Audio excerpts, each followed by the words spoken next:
The idea of tracking a satellite into space, guiding it, all of that was Phil's work. Because he thought, well, I'm nearer to getting into space. He never gave up on the idea that he was going to space.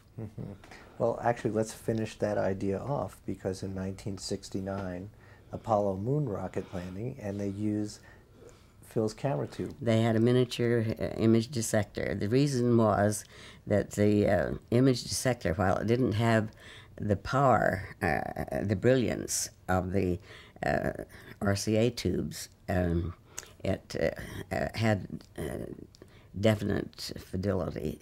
And they used image dissectors to map the world, the genetic maps and things of that sort. They used that there.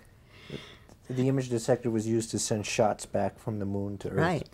And what did Phil think about that? All right. We were watching it, and when Neil Armstrong landed on the moon, Phil turned to me and he says, "Pam, this has made it all worthwhile." Well, that certainly is an event that where as memorable as any of the rest of us have about television. The television we've seen, everybody remembers where you were at the time when you saw that landing on the moon. Everybody remembers those memorable words that perhaps he crafted for the shot to the moon. I loved the story. It was a wonderful story of achievement. And everybody at Cocoa Beach at the Space Center, Cape Canaveral, was looking up. They were looking toward the stars rather than looking down with the depressed state of the world affairs, civil rights in Vietnam going on at the same time. These guys were walking on the moon. I freaked. I just ran to the control room to watch what was happening. It was a moment never to be forgotten.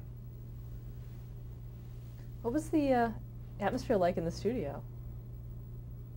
In the control room? At that time? Total,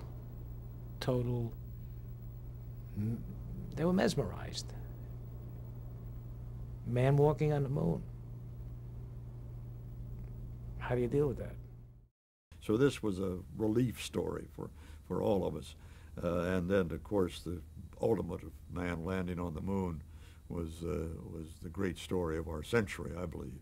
The great single story of the century was man escaping his earthly environment and landing on a distant orb of that fashion. I had just as long to prepare for that as NASA did, and at the moment when it came, I found myself speechless. Oh, golly, was all I could say.